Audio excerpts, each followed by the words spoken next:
It was a cool autumn evening in Atlanta, Georgia. The air carried the crispness of fall, and the sidewalks were lined with golden leaves. The city was alive with the usual hum of traffic, distant sirens, and the chatter of people enjoying their Friday night. On the outskirts of downtown, nestled between modern high-rises and historical brick buildings, stood the Starlight Steakhouse, a well-known but intimate establishment where the rich and famous sometimes dined away from the spotlight. Sitting in a quiet corner booth, Mike Tyson, once the most feared heavyweight boxer in the world, finished his dinner. Now in his late 50s, Tyson had left behind the wild life of his younger years. No more crowded casinos, no more reckless spending, no more unnecessary fights. He preferred peace now, solitude. Dressed in a simple black hoodie, jeans, and sneakers, he looked nothing like the larger-than-life figure the world remembered. To most, he was just another man enjoying a quiet meal. After tipping the waiter generously, Tyson stepped outside and made his way to his car, a classic Rolls-Royce Phantom. The luxury vehicle gleamed under the streetlights, its deep black paint job almost blending into the night. As he reached into his pocket for his keys, a sudden voice cut through the air. "Hey, hands where I can see them." Tyson turned slowly. About 10 feet away, a police officer stood with his hand resting on his holster. The man was tall, broad-shouldered, and in his early 50s. His badge read, Sergeant Miller. His uniform was crisp, his posture rigid, but his eyes carried an unmistakable suspicion. "Step away from the vehicle," Miller ordered. Tyson sighed. He had seen this before. He had lived through it too many times to count. "Something wrong, officer?" he asked, keeping his voice calm. "What are you doing here?" Miller demanded. "I just had dinner," Tyson replied, holding up his car keys. "I'm getting into my car." But Miller wasn't convinced. "Step away from the vehicle. Hands on the hood. Now." For a moment, something old and dangerous flickered inside Tyson. The young man he had once been, the fighter, the warrior, the one who never backed down, wanted to lash out, to fight back. But that was a lifetime ago. Slowly, he turned and placed his hands on the hood of the Rolls-Royce. Miller moved in, patting him down roughly. "You carrying any weapons?" the officer asked. Tyson smirked. "Just these." He flexed his fingers slightly. Miller ignored the joke and reached into Tyson's pocket, pulling out his wallet. Flipping it open, his eyes scanned the ID. Then they widened. "Mike Tyson," Miller muttered, looking from the ID to the man in front of him. Tyson turned his head slightly. "The one and only." Miller's face stiffened. For a moment, he hesitated.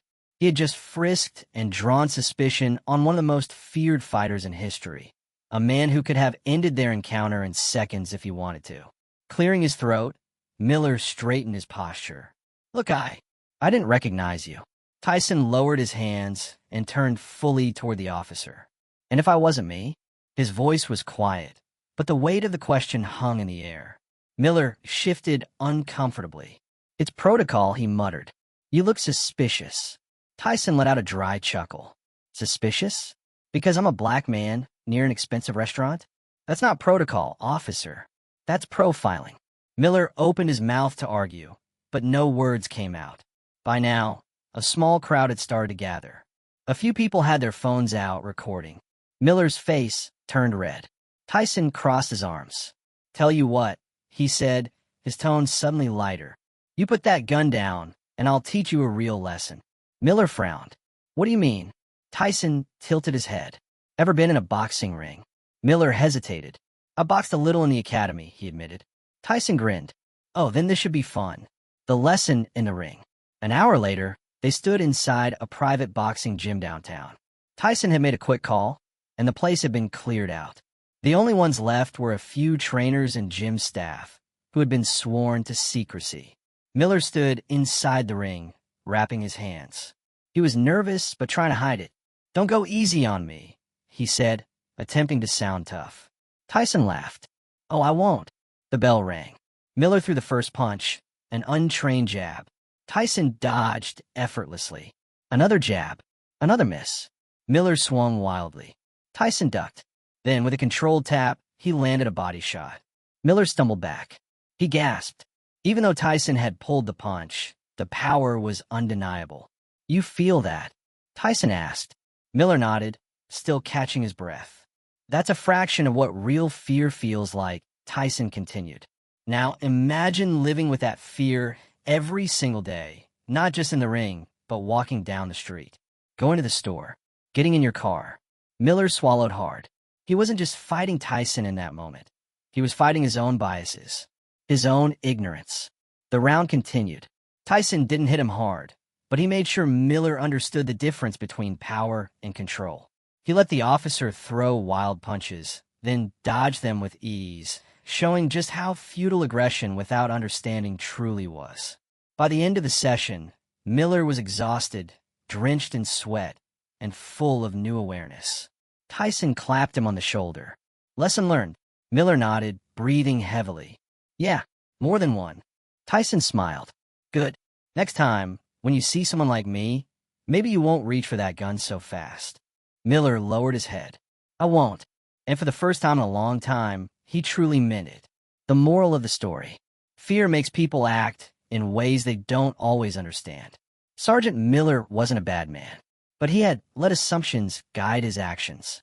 The lesson he learned that night wasn't just about boxing. It was about control, perception, and the power of understanding. In life, sometimes we judge others before we know them. But if we take a step back, listen, and learn, we might just come to see people for who they truly are. And sometimes, the best way to teach a lesson isn't through words, it's through experience.